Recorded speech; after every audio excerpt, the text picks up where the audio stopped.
doce novo é em Cristo renasci, sua graça plena nunca mudará. Minha escuridão em luz se tornou, oh Deus, na aflição eu posso descansar. Por tudo que és cantarei, oh meu Deus, a Jesus, o teu amor. Cristo, te amo, oh quanto eu amo, pra mais ninguém, Deus, eu vou viver. Em ti justo sou, Jesus. Vamos à casa do oleiro, ver como éramos antes barro sem forma. Lembremo-nos da rocha de que fomos cortados e da caverna do poço de que fomos cavados, para repetirmos com profundo pesar as palavras do profeta, e dele não fizemos caso. Examinemos seriamente o diário da memória, pois nele estão fielmente registrados os nomes das testemunhas da nossa culpa. Façamos uma pausa para considerar primeiro nossos atos pecaminosos visíveis, que são a ponta de rochas, mostrando o quão profundo ela é por baixo. Poucos homens se arriscariam a ler sua própria biografia se todos os seus feitos estivessem ali registrados. Poucos podem olhar seu passado sem corar de vergonha. Todos pecamos e carecemos da glória de Deus. Nenhum de nós pode alegar perfeição. É verdade que muitas vezes uma descuidada autocomplacência nos faz exultar na virtude de nossas vidas, mas assim que a fiel memória desperta, instantaneamente ela dissipa essa ilusão. A memória agita sua varinha mágica e centenas de sapos surgem no palácio do rei. Os rios límpidos tornam-se em sangue ao seu olhar. Toda a terra fervilha de coisas nojentas. Onde imaginávamos pureza, surge a imperfeição. A grinalda de neve da satisfação derrete diante do sol da verdade. A tigela açucarada dos aplausos torna-se amarga com lembranças tristes. Sob a lupa da honestidade, as deformidades e irregularidades de uma vida aparentemente correta tornam-se desgraçadamente visíveis. Deixemos que o cristão cujo cabelo está branqueado pela luz do céu conte a sua história de vida. Ele pode ter sido uma das pessoas mais corretas e moralistas, mas haverá uma mancha escura em sua história, pela qual ele derramará lágrimas de arrependimento, pois naquela época ele não conhecia o temor do Senhor. Ou chamemos um heróico guerreiro de Jesus para relatar os seus feitos. Até ele também apresentará cicatrizes profundas, sequelas dos ferimentos recebidos a serviço do inimigo. Alguns entre os escolhidos, antes da sua regeneração, eram notórios pela culpa e poderiam escrever como Bunyan, no seu livro Graça Abundante: a minha vida natural, no tempo em que eu estava sem Deus no mundo, em verdade, era segundo o curso deste mundo e o espírito que agora opera nos filhos da desobediência. Era o meu prazer estar cativo nos laços de Satanás, cheio de injustiça, que operava tão intensamente, tanto em meu coração quanto em minha vida, que havia poucos que amaldiçoavam, praguejavam, mentiam e blasfemavam contra o santo nome de Deus, tão bem como eu. É suficiente, porém, dizer que cada um de nós cometeu pecados que provam que dele não fizemos caso. Será que teríamos nos rebelado contra o Pai com tanta ousadia se o Filho fosse o objeto do nosso amor? Será que teríamos passado por cima dos mandamentos de um Jesus venerado? Seríamos capazes de desrespeitar sua autoridade se nossos corações estivessem ligados à sua adorável pessoa? Teríamos pecado tão terrivelmente se o Calvário nos fosse precioso? Não, Sem dúvida, nossas nuvens de transgressões testificam nossa anterior falta de amor por Ele. Se fizéssemos caso do Deus homem, será que teríamos negligenciado tão completamente suas reivindicações? Esquecido totalmente suas palavras amáveis de comando e mandamento? Será possível insultar a quem se admira, trair a um rei amado, desrespeitar a quem se estima ou zombar intencionalmente de quem se venera? Todavia, fizemos tudo isso e mais um pouco, pelo que a menor palavra de lisonja, alegando um amor natural por Cristo, fique evidente aos nossos corações, agora honestos, como sendo tão odiosa quanto o silvo da serpente. Essas iniquidades não constituíram uma prova tão séria de que desprezamos nosso Senhor, caso fossem seguidas de pequenos serviços para Ele. Mesmo agora, quando amamos o Seu nome, muitas vezes somos infiéis.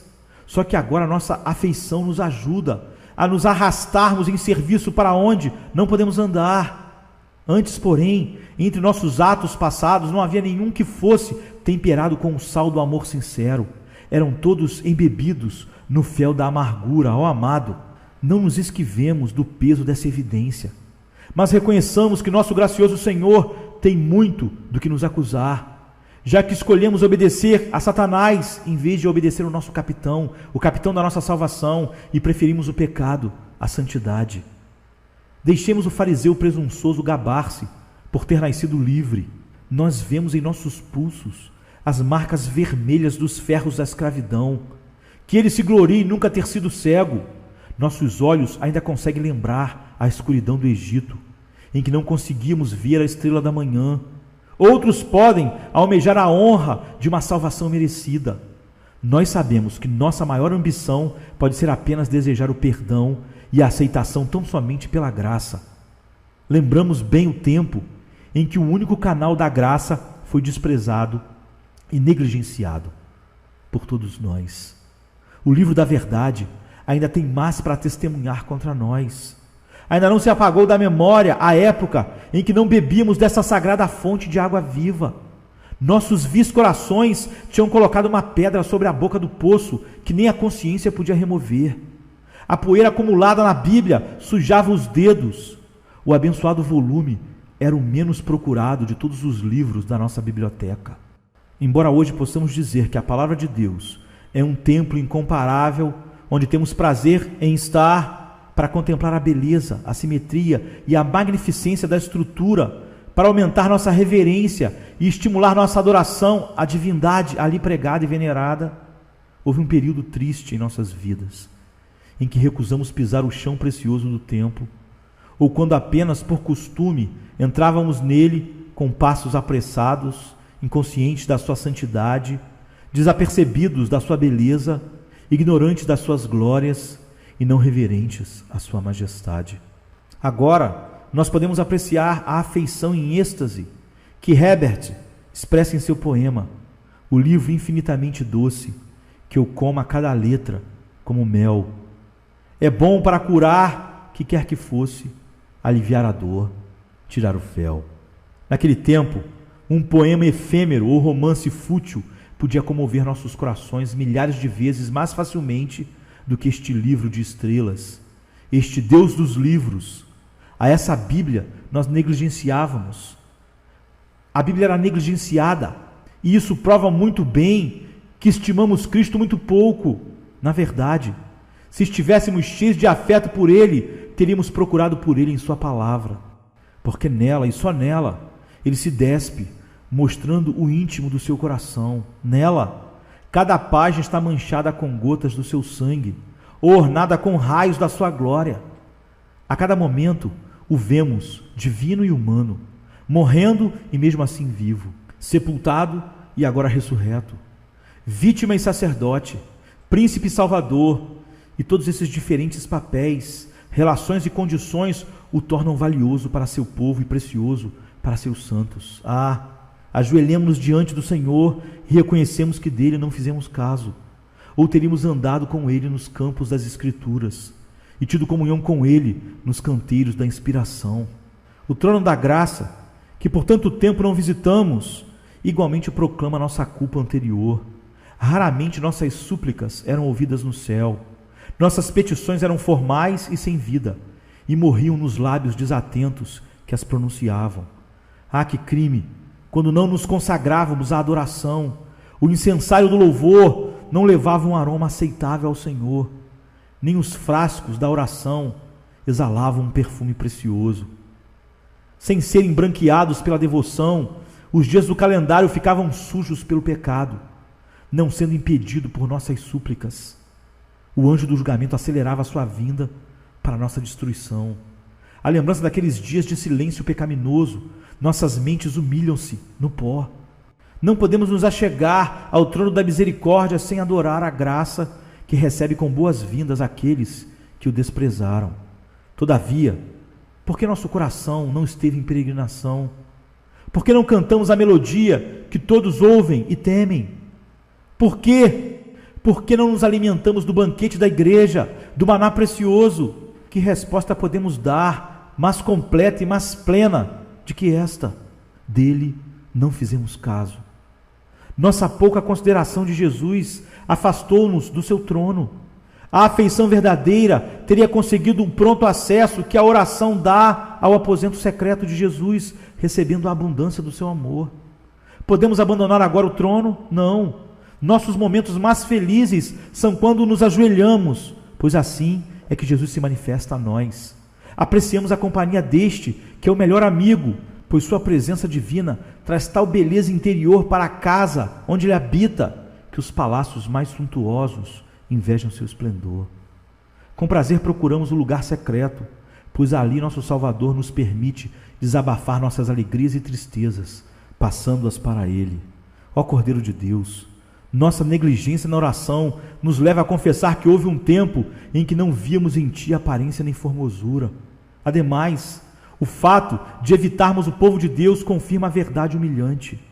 Nós que agora fazemos parte do exército sagrado dos eleitos de Deus, nos alegrando na amizade dos justos, éramos outrora estrangeiros e peregrinos.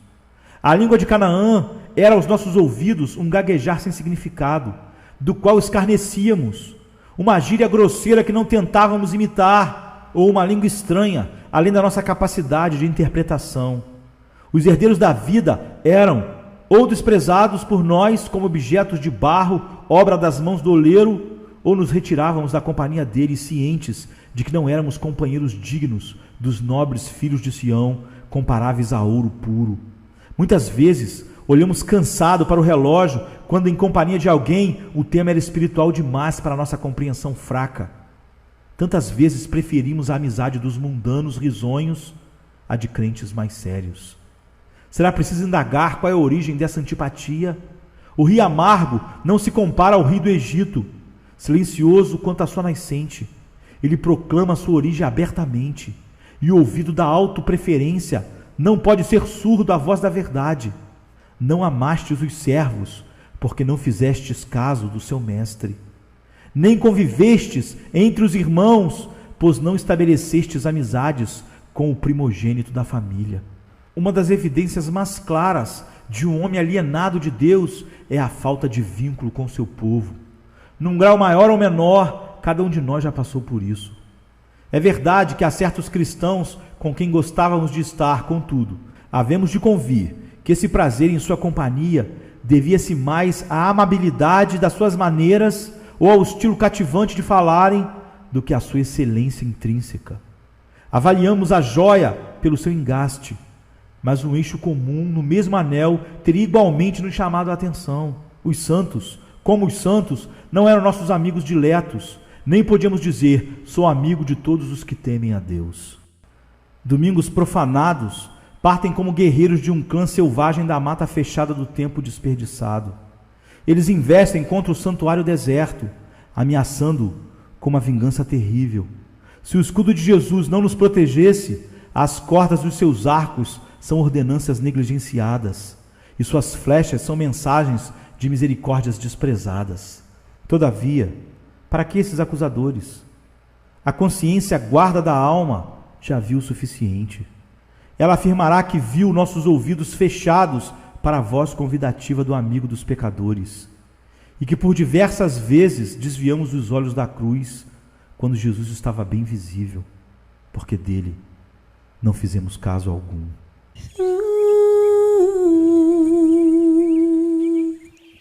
Tudo se novo é, em Cristo renasci, sua graça plena nunca mudará. Minha escuridão em luz se tornou, oh Deus, na aflição eu posso descansar. Por tudo que és cantarei, ó meu Deus, a Jesus, o teu amor. Cristo, te amo, oh quanto eu amo, pra mais ninguém, Deus, eu vou viver. Em ti justo sou, Jesus, na cruz sim morri,